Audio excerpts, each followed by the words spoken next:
Namaskar everyone. Welcome to our new reading session. Today we'll be reading, we'll be starting the Seedbed of Pakistan by Sir Saumya Dey. He is an independent researcher and a very great scholar. We will not waste much time. We'll get straight to the reading. But first of all, let me just tell you guys that you should definitely buy this book. As you can see, it's available in Amazon and other platforms also. So definitely check it out. The price is also not much. So yeah, definitely check it out. So let's start reading. The Seedbed of Pakistan, cultural conflicts, elite Muslim anxieties, and the Congress.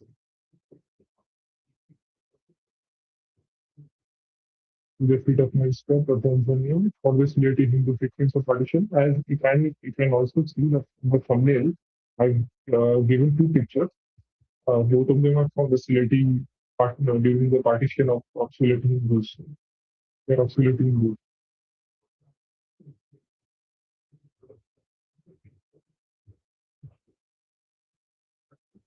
We'll skip the acknowledgements. We'll start from introduction. Introduction. Let me just zoom it a bit. British ruled India was partitioned into the two dominions of India and Pakistan in 1947. The cataclysm displaced enormous numbers of human beings. Millions of Hindus, Sikhs, and Muslims found themselves on the wrong side of a hurriedly etched international border and rushed to in India or Pakistan. Simultaneously, hundreds of thousands died in the sanguinary riots that backdrop partition. Old neighbors fell upon and slaughtered each other in savage, bestial fury in many cities and the countless towns and villages. Although three generations have passed since this monstrous human tragedy unfolded, its traumatic memories are yet to fade. We still, as a result, look for the roots of this tragedy. We continue to search for what might have led to partition and the emergence of Pakistan in the political bedlam that characterized India in the 1930s and 40s. More specifically, we look to pin the blame for the enormous cataclysm that was partition on some cogent reason or identifiable agency. Now, most important scholars agree that the Congress moved from Indian unity throughout. Though one might personally want to nurture a different point of view. Scholarly speculations thus generally revolve around Muhammad Ali Jinnah's role and intentions in the political drama surrounding partition. Aisha Jalal seems to think that he did not quite want Pakistan and meant it only as a bargaining counter. Anita Inder Singh, on the other hand, appears to indicate that Jinnah did, after all, want partition and the establishment of Pakistan. It is indeed tempting to engage with and contribute to these speculations and points of view, gives as it gives one the chance to contemplate and dilate on the sensational course of developments, leading to the blood-drenched sundering of British India. This book shall, however, not do so, as is clearly indicated by the period it considers. Instead, the intention of this relatively brief narrative is to examine what might be termed the discursive foundations of the Pakistan idea in the way of certain tendencies, psychologies, perspectives, and political maneuvers. Political maneuvers discernible over the late 19th and early 20th centuries as a national congress tried to overcome the opposition of some upper class Muslims along with indifference from Muslims at large. This book shall survey, one might say, the seedbed of Pakistan. This is so that we may acquire a rather fresh and more nuanced understanding of the late colonial politics that eventually resulted in its creation. An unmistakable fact about colonial India is that the elite segment of Indian Muslim society, namely the Ashraf, largely chose to show their own political parole. Leading members of Ashraf society as few staunchly opposed the Congress after it was founded in 1885. Syed Ahmad Khan, for instance, supported neither the Congress's imagination of Indian nationhood nor the political reforms demanded by it. Eventually, in 1906, A number of the Ashraf approached the colonial establishment and demanded that it grant the Indian Muslims proportional representation on a communal basis.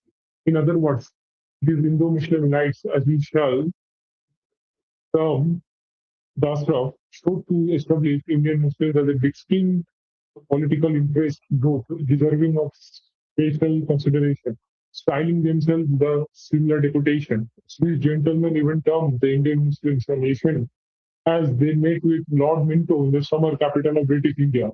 Exactly 3 months after the date, the All India Muslim League was founded in Dhaka, again by prominent Indian Muslim elites. The AIML, it sounds like uh, it sounds like we are reading artificial intelligence and machine learning, but it's All India Muslim League as mentioned here. The AIML, we might say, was but an organizational expression of the similar deputation's points of view in the long term. It sought to champion the ostensibly distinct political interests of Indian Muslims, and eventually, in 1940, argued that they, being a nation in their own right, ought to have their own territorial state. In little over 7 years after the Lahore Resolution was passed by the AML, Pakistan was the reality. Why did the Indo-Muslim elite keep aloof from the Congress's articulation of Indian nationhood as well as its political program? Going by what some influential scholars have to say, it might seem that it was largely due to how the colonial states stood in relation to a generally backward Indian Muslim society. For instance, as Peter Hardy puts it, Indian Muslims acquired a separate social as well as religious personality. When the British rulers sought to address their backwardness in education, Hardy suggests that they did so after becoming very conscious of the Indian Muslims, sometimes a whole, sometimes as a phantom, sometimes as a Frankenstein's monster, but always a bogie. Apparently, while the British were intervening as a colonial power in the center of the Muslim world, the seemingly extraterritorial loyalties of the Indian Muslims were causing them concern. The upper strata of Indian Muslims, on their part, responded to the colonial state's willingness to accommodate Muslim interests. As Hardy writes, a perceptive Muslim of the educated classes could see in the 1870s and early 80s that the British were ready to treat Muslims as a distinct political interest in India. If any viewers or if anybody of you have any questions or any comments, then kindly put them in the comment live chat. You can use English, Hindi, or Bengali, anything. They will be answered or discussed later in the stream after I finish reading some part. So definitely do comment. And also, as we can discuss here that I can see that Ashraf and upper class Muslim, first strata Muslim is being discussed very thoroughly. For these Ashrafs or upper caste Muslim, these terms aren't so mainstream, as you can see in the current political scenario or the narrative, but they play a very crucial role from the British times on. Still, I mean, you can see Asaduddin OIC and his brothers and others also. Every Muslim you see in a good position or a good political power, he or she has to be a upper caste Muslim, like Ashraf or many others. So let us continue. Muslim Hassan, on the other hand, appears to think that Muslims mobilized as a distinct political interest group in India because the colonial state did not cater to them through their patronage, they catered to them through patronage and dispersal of resources. As he puts it, a separate and distinct political consciousness among Indian Muslims was caused by their placement in the political and economic structures and their access to the levers of power, authority, and influence under colonial rule. That is why he says communal antipathy was the greatest in Bengal since Muslims had virtually no access to the resources of the province. Thus, in effect, like Hardy, Hassan to argue that at the root of Indian Muslim politics lay backwardness. It is only that he arrives at these arguments through a different route. M. Mujib, author of a classic and exhaustive study titled The Indian Muslim, appears to be on the same page as Hardy and Hassan. The realization of being backward subjects of a non-Muslim state was the reason why, which it seemingly insinuates the Indian Muslims developed their own unique political point of view. See, so their agenda was forming pretty long back, and once it got formed, still the same. I mean, you can say that it got formed long back at 1500 years ago only, but still in Indian politics, how they were spreading their tentacles. The contentions of Hadi, Hassan, and Mujib might seem compelling at first glance, but are exposed to be rather ill-founded on closer scrutiny. The Indo-Muslim elites or the Ashraf, who were at the helm of Muslim politics in colonial India, were anything but backward. Nor did they generally base their politics on the educational or economic awareness of Muslim. Francis Robinson, as a matter of fact, points out how Muslims were a rather dominant minority in the United Provinces, disproportionately well represented in both land ownership and government jobs. In his schema, this class of Muslims began to politically organize as there was an erosion of their erstwhile status in the province. For example, he writes that the colonial administration attempts to introduce Western learning and promote vernaculars, threatened their religious beliefs, social customs, and political position. Simultaneously, bureaucratic reforms reduced these elites' power, and the introduction of elective principle in local government undermined its influence. Based on what Francis Robinson said, one is tempted to think that the politics of the Indo-Muslim elite might have been motivated by cultural concerns and distrust of representative democracy. This is probably why Farzana Sheikh observes, this is probably why, as Farzana Sheikh observes, the Ashraf brought a very culturally derived language to their politics, which was meant to establish how special they were. Regardless of numbers, as it seems, this might be because they had once formed the apex of the ruling class structure, which had made some Mongol Mughal ideas a part of their political thinking. Also, said things that some of the stuff, political psychology, was Islamically derived and drew upon assumptions familiar from Muslim political discourse. Since the consolidation of Islam as a world religion, the substantive implication of such observation from our point of view is that an examination of Ashraf politics must factor in their Mughal heritage as well as the moral imagination that is from Islam. Let this be the note on which we commence our narrative. So this is very, very important. As I said, that upper strata Muslims known as Ashraf, and the Ashraf built their own agenda, own narrative, and their own thoughts in politics. That is the Ashraf politics. So we will examine it and also discuss it further. As a society, the Indo-Muslim elite had been brought home by the Mughal Empire, and one may contain and represented its cultural discourse. Every state has a cultural persona, or rather, as this book shall argue, states are culture power formation. They project and broadcast power through cultural symbols or props. The cultural persona of the Mughal Empire, it is contained in this was Islamic. It projected power using cultural tropes and symbols broadly associable with Muslims as a society. These were to begin with a moral discourse derived from Islam, the Persian language, and association with Sufi holy men. Curtailment of the cultural displays of non-Muslims was also an aspect of the Islamic cultural persona of the Mughal Empire. The Asra formed the bureaucratic vanguard of the Islamic culture power formation that was the Mughal Empire. They thus represented the Islamic cultural paradigm as a society.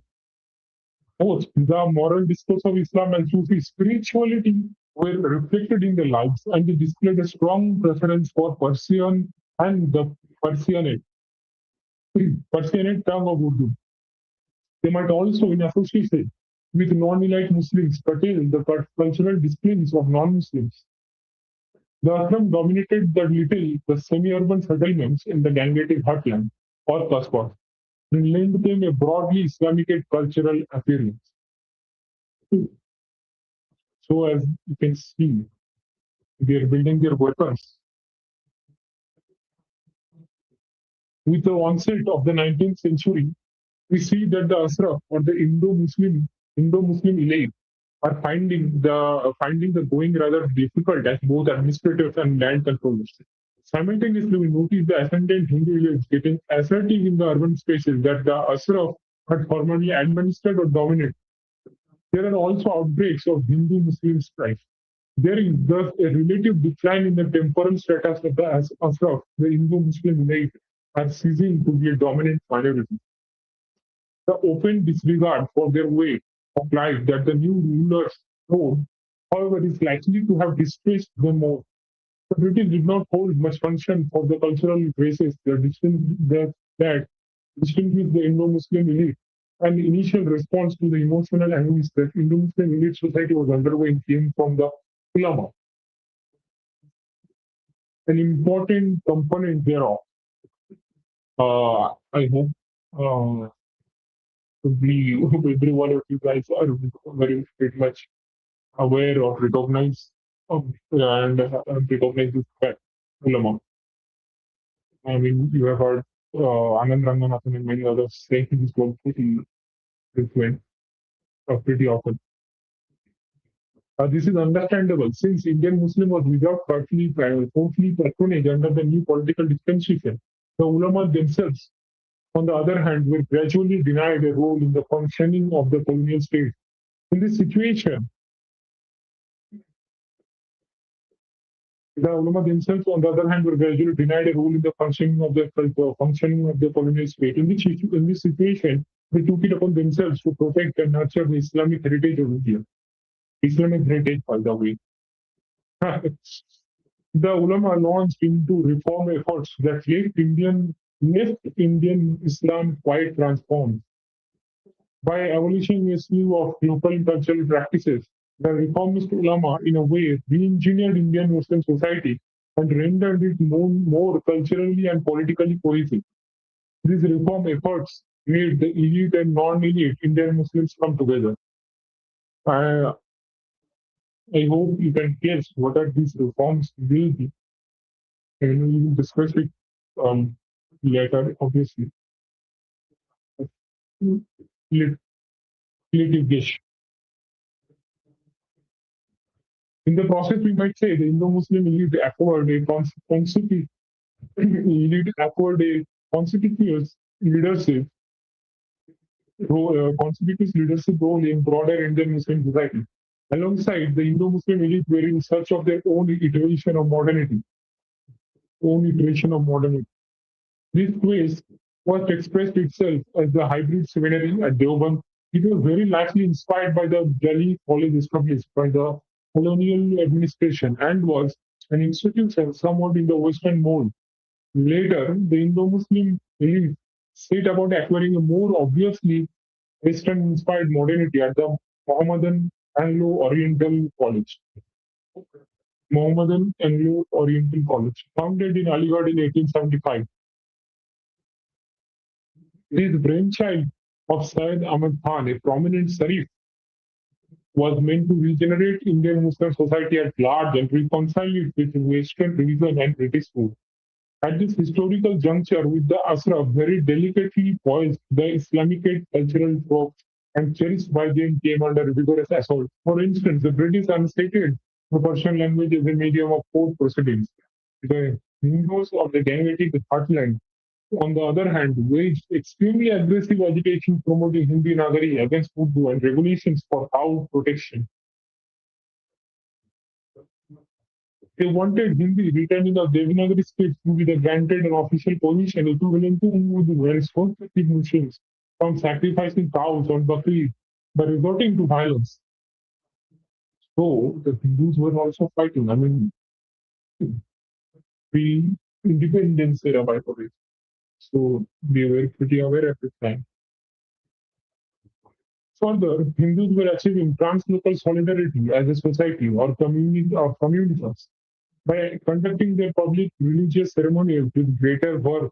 In the process, the Islamic ambience of the cosmos became hard to sustain for the Indo-Muslim elite. There was, in other words, a proper cultural conflict underway in North India at this historical turn, with Hindus deploying and asserting their cultural symbols against the Indian Muslim society. This cultural conflict was this cultural conflict was excel, this cultural conflict was exacerbated by the introduction of local self-government. Due to their advantage in numbers, Hindus were successful in municipal politics than Muslims. They would gain control of the local boards and often seek to implement their cultural agenda. The franchise and representative institutions thus were further imperiling the Islamic cultural paradigm which had once been hegemonic in the urban spaces of North India. The Indian National Congress was established against the backdrop of intensifying cultural conflicts and Hindu assertion in colonial North India. It arrived on the scene with a somewhat unstable conception of Indian nationhood and demands for what seemed to its detractors radical political reforms. The Congress visualized the Indian nation as a purely civic entity, while also implying that it is a federation of religious and normative groups which are internally autonomous in terms of values and more.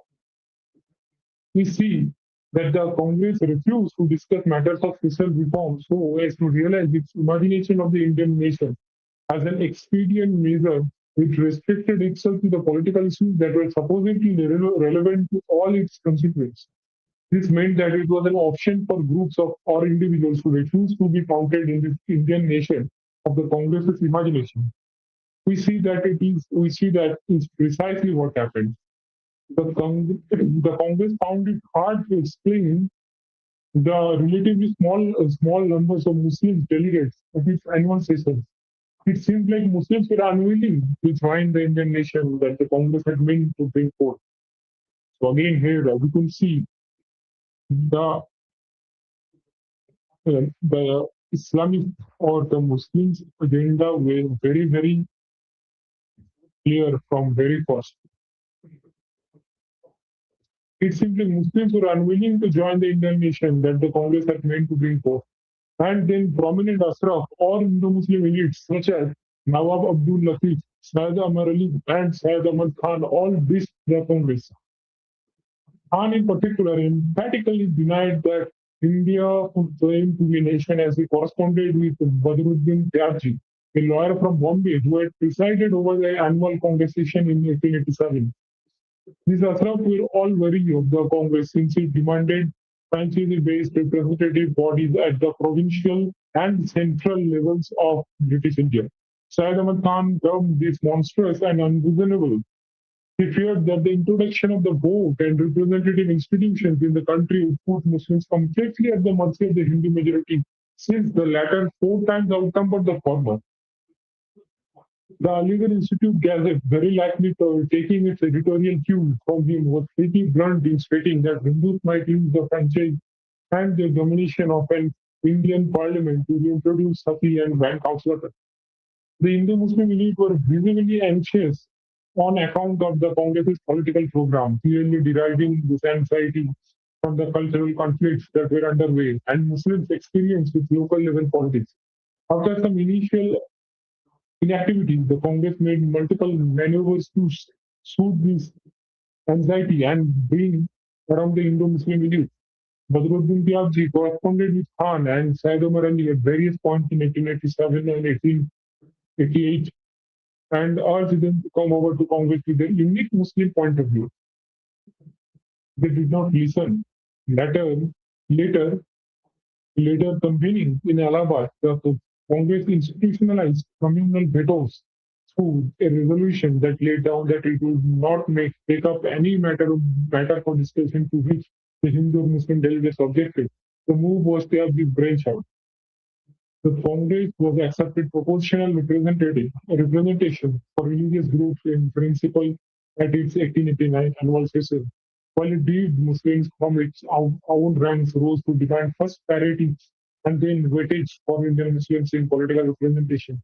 Over the 1890s, Muslim participation in the Congress plummeted. On the other hand, Congress ceased to engage with the anxieties, anxi- anxieties, uh, yes, anxieties of the Indo-Muslim elite. It even unilaterally termed itself the sole representative of the Indian nation. Things,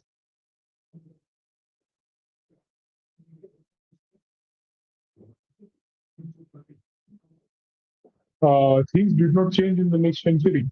Muslims continued to avoid the Congress, perhaps because it now it is anxiety. So, I fumbled there a bit. Anyway, the colonial demanded things did not change in the next century. Muslims continued to avoid the Congress, perhaps because it now demanded representative bodies on an elected basis with greater confidence and urgency. The colonial state finally showed a willingness to consider this demand in 1906.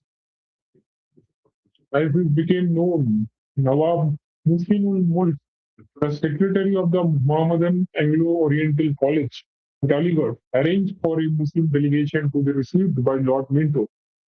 It has gone down in history as the Simla deputation, a very famous deputation. This was a historical instant when the anxieties of the Indo-Muslim elite reigned mainstream in the politics of colonial India. The immediate outcome of this mainstreaming was the AIML, while the staggered outcomes, as this book shall argue, were the Lahore Resolution and the state of Pakistan.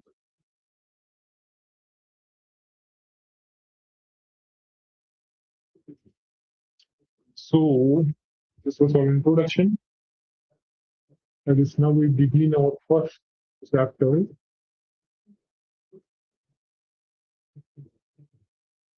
Just wait a minute. Yeah, this is our first chapter. The Mughal Empire and the Indo-Muslim allied, the Islamic legacy.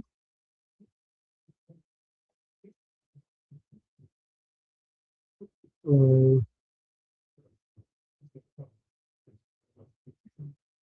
so before we start reading the chapter, I will once again remind you guys to definitely purchase this amazing book from Amazon or any other platform where it is available, like Padega India or Amazon.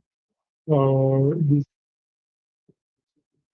it doesn't cost too much to definitely purchase it.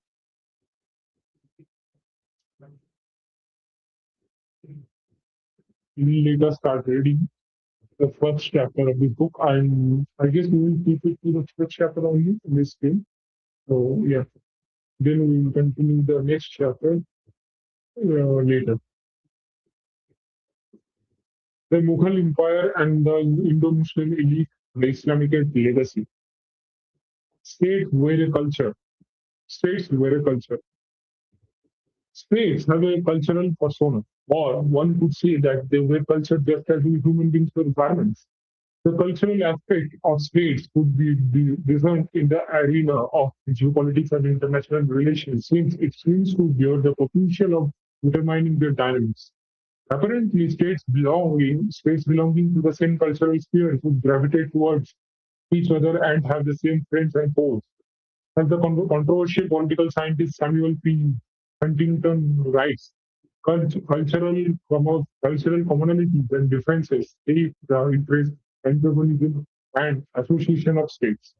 Thus, he argues the Western countries form NATO as their central security organization on account of their common values and philosophical assumptions. The European Union, on the other hand, is the product of a common European culture. The cultural persona of states sometimes becomes extremely obvious when they choose a side during an outbreak of international military conflict. According to Huntington, Muslims everywhere rallied against the Soviet Union when it intervened in Afghanistan, since in their eyes it was a civilizational war.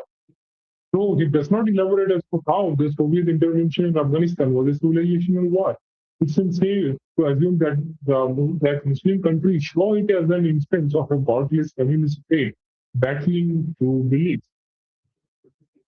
This chapter seeks to argue that the Mughal Empire manifested a cultural persona that can be from Islamic aid. Further, it will contain that this Islamic aid persona shaped the Indo-Muslim elite since they inhabited the cultural spaces that it created and inherited the cultural forms and practices that constituted it. However, before we can advance these arguments, we must understand what state and culture actually are. Once we have done this, we shall take a historical overview of the relationship between the two, both in the European and Indian context, in order to develop some sense of the various forms and functionality it assumes. These exercises will help us contextualize and better understand the Mughal Empire as an Islamic state form and how the Indo-Muslim elite stood in relation to it. Understanding state and culture. Very important. How does one define the state? Though the question has generated an enormous amount of theoretical literature, we think a simple answer to it is possible. One could call the state the ultimate order and enforcing authority. In the words of the social anthropologist Ernest, Ernest, Ernest Kellner, the state is that institution or set of institutions specifically concerned with the maintenance of order. Examples of the latter would be the police force and courts. According to Gaylor, the state comes into existence when these institutions have attained autonomy and separate out from the rest of social life. Thus, the state is those agencies which keep our persons and property safe and ensure that mobs do not normally riot in the streets. It is the state on account of which we have the confidence of returning alive when we step out of our homes to earn a livelihood in the morning. Our hunter-gatherer ancestors living in an age when neither the policeman nor the magistrate existed almost certainly lacked this confidence when leaving their caves to find nourishment. Paddling over an antelope lake or a bunch of berries, one caveman or woman would always train another. What is it exactly that makes the state capable of enforcing all of it? Well, it is power. The courts and the policemen enjoy legitimate power over us. You know that is how they protect us. So we could term the state on account of its order enforcing role, the systematic and institutionalized application of power. The state is a territorial society which enjoys within its allotted physical area, a supremacy over all other institutions.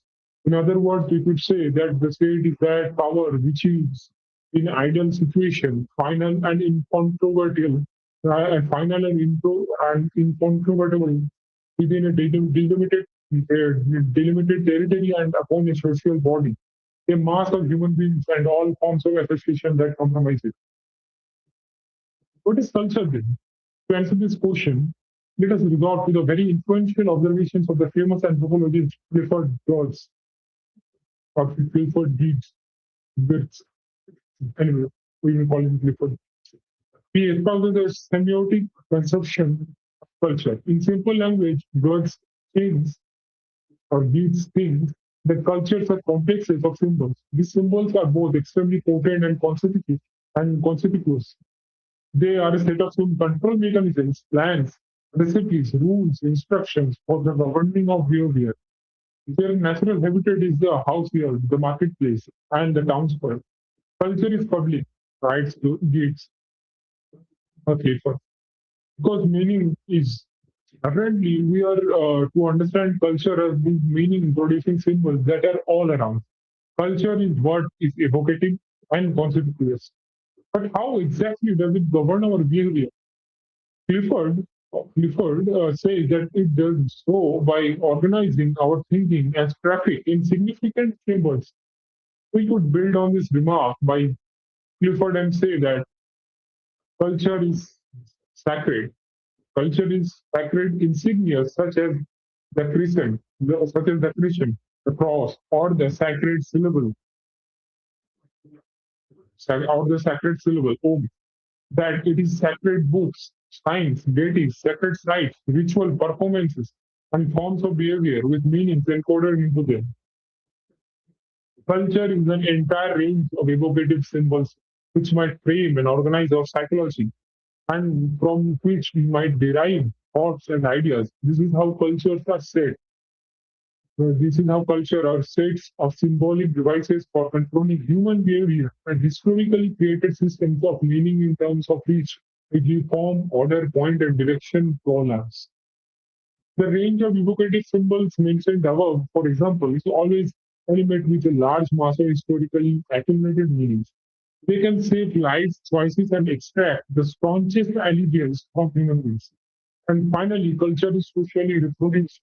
From the point of view of an individual, the symbols that constitute it are largely given, and she or he finds them already current in the community when she or he is born. So we could end by terming culture a socially inherited habitus of meanings induced by symbols that regulate and lend purpose with human behavior and actions. That is why culture can be and usually is such an effective instrument for power, for the state, for all states who are in the business of regulating and directing human behavior and actions in a social context. So, so what is state and understanding state and culture? Now, the interaction of state and culture, instances from Europe and India. So both have been defined now. Now, interaction between them. Historically, European states have acquired cultural personas through their espousal of a language or religion. This is understandable since culture and religion have been termed the central elements of any cultural or civilization. As we see, the former is the means through which we express meanings, while the latter is the repository of symbols, furnishing meanings. The modern European nation state largely originated through identification with a language, or it emerged as a standardized language that became the speech of a national community. How and why did this happen? There are some famous scholarly explanations. Okay, we put the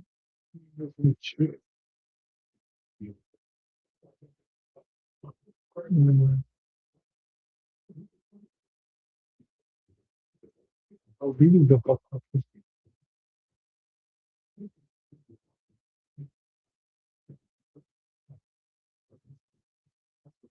here. So let us read up to uh, we'll cover 1 hour. And according to the historian Eric Hobsbawm, European states were democratized in the 19th century and turned their subjects into citizens. Then warfare came to be such that it required the large-scale participation of ordinary people. As a result, European states had to perforce identify with the populations they ruled and switch legitimacy among them. Partly, they sought to do this by utilizing sentiments and symbols. European states thus invented traditions, the national anthem being an example. Okay, so there's an interesting fact. Partly, they sought to do this by utilizing sentiments and symbols. European states thus invented traditions, the national anthem being an example. Okay, so this is in part, the national anthem is a part of, as we know, as a part of nationhood or a statehood, broadly nationhood. Okay, that's an interesting factor. To illustrate, to illustrate the emotional allegiance of the population journey. Secondly, they attach themselves to a particular national language. That is, they try to become the national states of a certain linguistic groups.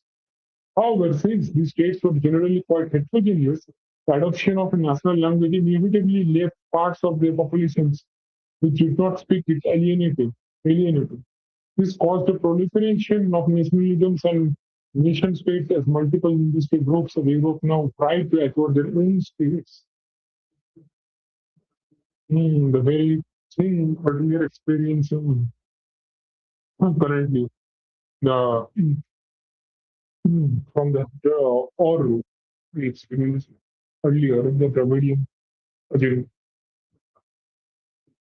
According to Ernest Geller, the congruence between states and linguistic communities is a post-industrial phenomenon. Yes, that is that. You see, I agree with Ernest. Prior to the advent of the industrial age, agrarian societies were culturally fragmented and heterogeneous as they lacked mass literacy and consequently linguistic homogeneity. A privileged few monopolized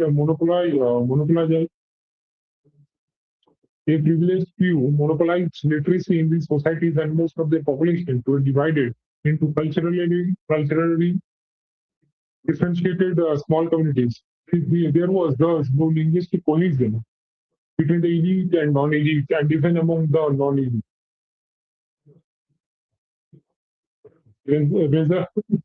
Resultantly, the typical political unit in the agrarian age was one in which a central dominant authority coexisted with semi-autonomous local units. The fusion between polity and culture happened in the industrial age because an industrial society required standardized mass literacy so that individuals were mobile, not restricted to their traditional roles. And theoretically, anyone at a job was replaceable by anyone, kind of like today's globalization. This caused the erasure of the linguistic diversity characteristics of agrarian societies as industrializing states built a national education system in which everyone was socialized, taught, and trained the same way. Okay, so mass producing workers. The result was that, according to Gellner, industrialized states identified themselves with a particular language and culture and turned into national states. So also, he contains created nations in the process. Okay, very interesting point of view. According to the political scientist Benedict Anderson, the linguistic nation state, which he termed an emerging political community, emerged in Europe in the wake of print capitalism, the invention of the printing press that made possible the publishing industry. The catalyst in the process was the Reformation beginning in 1518. As Martin Luther, 1483 to 1546, polemicized against the Catholic Church, a religious propaganda war broke out in Europe. Continuing into the next century, it created a vernacular print market. Martin Luther's writings, for example, were brought out in cheap popular editions and created large new reading publics. Apparently, as more and more people now read the same stuff in the vernacular this vocabulary, German, English, French, Spanish, etc. They were connected to each other in unified fields of exchange and communication. This, according to Anderson, provided a basis for national consequence. Much later in the 19th century, printing technology facilitated a large quantum of binary lexicographical and grammatical dictionaries and grammars of hitherto marginal languages such as Ukrainian and Norwegian were now composed and published. The result was the growth of multiple new linguistic nationalisms. As is demonstrated by Buxbaum, Gellner, and Anderson, the linguistic nation state in Europe is of relatively recent historical vintage. We learned that the modern alliance between state forms and languages might have occurred as the former sought to fulfill certain instrumentalities related to governmentality and the industrial economy. Or this alliance might be the outcome of the tremendous boost to communication and consequently the national consciousness given by printing technology. Irrespective of the precise historical circumstances that occasion the European style linguistic nation state, it is doubtless that a standardized state sponsored language serves as a conduit for state power. Think of the ease of surveillance when all citizens use the same language. Exactly. Or it legitimizes this power among the citizenry by generating a sense of belonging to the same civic, political community, national consciousness. The modern linguistic nation state thus enforces or, or buttresses its power by aligning with the language. A very interesting theory, though. Or rather, a fact. Okay, just give me 30 seconds. Then we will resume it.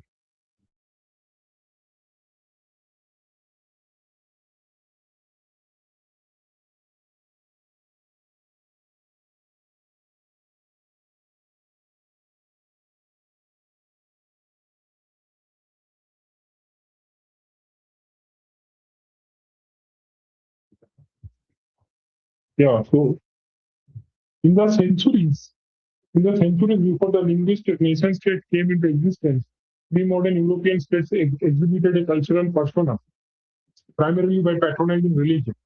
Always the rich purveyor of symbols in the form of weddings, shrines, and sacred texts. Typically, they made a visible public demonstration of their support for religion by investing in monumental sacred architecture.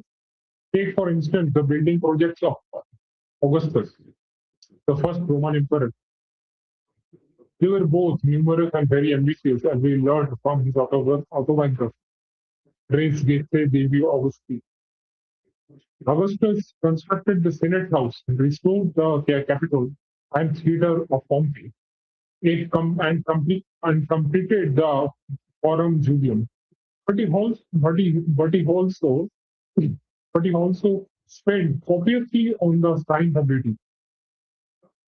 Aristotle, Augustus declares in the Res Gestae, 82 temples of the gods and the authority of the Senate, neglecting none that required restoration at that time. I built the temple of Mars, the Avenger, Mars Cultor. The wealth lavished on the science by Augustus could be due to his personal piety. We do not dismiss its likelihood. However, since the Roman state was effectively coincident with the Persian of the emperor, Augustus restoring and building temples doubtless implied a grand display of the support linked to the Roman religion by the Roman state. Later, when the Roman Empire renounced paganism for Christianity, it exhibited a religious aspect just as demonstrably. We saw the Roman state takes an active interest in bringing to a conclusion the theological disputes in the Christian church. The Council of Nicaea, the Council of Nicaea, called by Emperor Constantine in 2025, C discussed and rejected Aristotle's contention that God, the Son, was the first creation of God. God the Son was the first creation of God, God the Father, and thus different in being or substance. The council declared that God the Father and Son were identical in being or substance. Since Christianity was now the imperial religion, the emperor and the officials were required to enforce one form of Christian belief against another. Following the decision at Nicaea, it was a dogma that every true Christian was now meant to adhere to. Vast resources, we are told, were expended on the exercise, and those who would not come around to the formulation of Christian belief endorsed by the emperor were excluded from the state and its protection.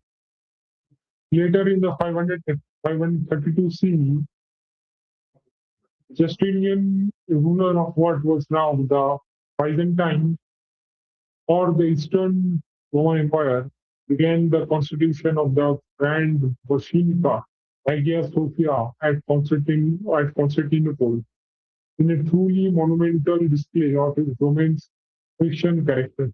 Why did Augustus restore and build the shrine of ratings? While Constantine put the whole weight of the empire behind Christianity. With Constantine, Constantine, personal pity was definitely a factor as he was a fervent Christian. But that aside, both he and his predecessor were probably using religion to achieve greater cohesion and the smooth functioning of the Roman Imperium.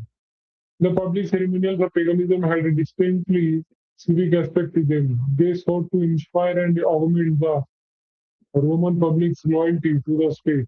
Standardized and officially sanctioned Christianity, on the other hand, could show be of help in holding an enormous and diverse empire together.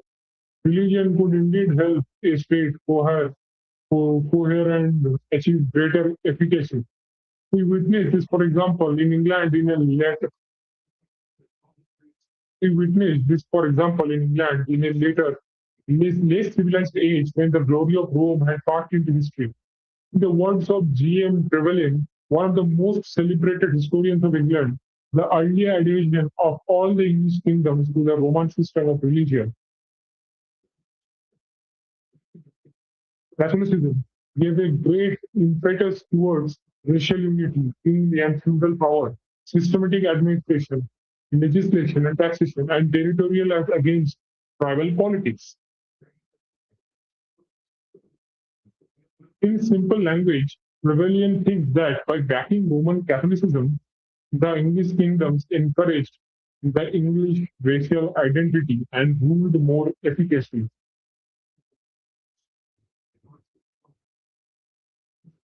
Post-Reformation,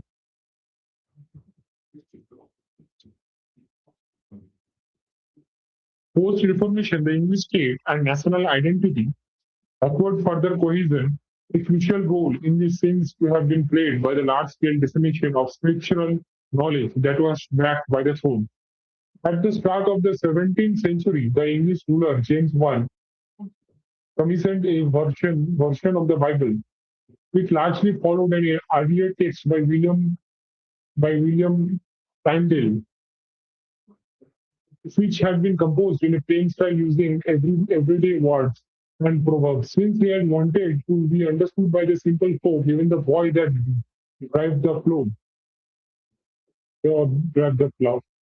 Along with the prayer book, King James Bible became a text that everyone was said to have heard, read, and memorized in England. King James Bible. This made a standard this made a standard form of English familiar across the country without replacing spoken dialects. The effect of these rites, Robert Plum, must have been powerful as a constant reminder of belonging to what has been called the imagined community of nations. All the more since he points out a sense of national identity already existed in England. A state-sponsored artifact of English Protestantism, namely King James Bible, thus sharpened the sense of English national identity. One assumes that this is likely to have redounded to the strength and stability of the English state. By the way, I would like to mention it that this Protestantism or the King James Bible, the effect of this, which we are still under, has been discussed very detail in our series called British Orientalism. So check that out surely. The research in that series, and yeah, we are also providing presentation if you would like. You can also check that out. You can mail us on November's and provide that to you. They think the nation who mentioned the Dravidianism and the this and the northeast the insurgency the insurgencies of northeastern states, the secessionism mentality, how it got formed, how is it so how is it so how is it so mainstream, or how is it everyone possesses it one will have in Bihar here, and Bihar will do another in retaliation, but vice versa. Everything comes from there. Rulers in Central and Eastern Europe similarly used religion to buttress their rule. or for its selling value. For example, the German emperors Henry II and Henry III willingly used their royal authority for the benefit of the church. They thus discharged the role of the just king who promotes Christian culture. In return, the clergy accepted them as divinely appointed rulers of the church and leaders who would establish a Christian society. The Tsars in neighboring Russia would sometimes make an exaggerated display of their orthodox faith. Ivan IV, better known as Ivan the Terrible, extirpated Tatar power by defeating the remaining Khanates, and capturing the Tatar city of Kazan in 1552. Commemorate these achievements, he ordered the construction of the Ravensburg Cathedral of the Intercession. Diarmaid MacCulloch, the historian of Christianity, was this building an extrovert symbol of the Tsar's joy in victory and his gratitude to Mary. The Trinity and the various saints whose intercession he had successfully invoked against the Tatars. Christianity, it seems, had served as the rallying rhetoric for an even more, since he had evoked his pantheon of supernatural agencies and their help during a crucial phase in his reign. When he needed to muster forces against the Tatar foe, thus, besides being a crucial prop to its strength, religion could supply a necessary rhetoric to the state when we were. Coming to India, one of the ways in which state and culture interacted here was through the king's role as the sustainer of dharma. As a concept, dharma is remarkably subtle. However, let us give it the working definition of the cultural metrics that compromise social, moral, and political norms along with the spiritual outlook. So we have discussed the Europeans, the Europeans culture and how they use religion and they formed like they wrote King James Bible, spread it everywhere all over England, which is a result of Protestantism. Then how it helped to form the concept of nationhood or make the people more cohesive with the nation. The interaction of state and culture in Central and Europe and India, as you can see, we have completed the Europe part. We will continue the interaction of culture and state in India in the later spring. So please, please do subscribe and uh, select the bell icon to notifications so that you can follow up. And please do comment and please do comment if you are liking this. If you are liking this, or in what ways do we improve, or which books should we read in future. If you have any suggestion, please do comment it. We will keep it up to this only. We'll continue. Continue tomorrow or day after tomorrow from here.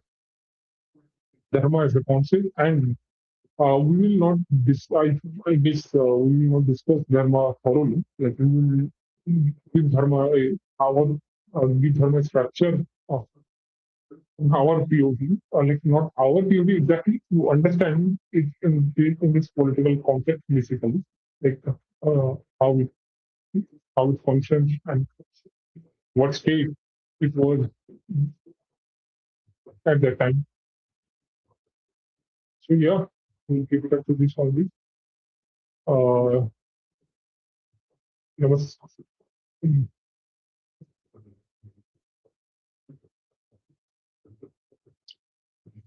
Jai Sri Ram, Vande Mataram.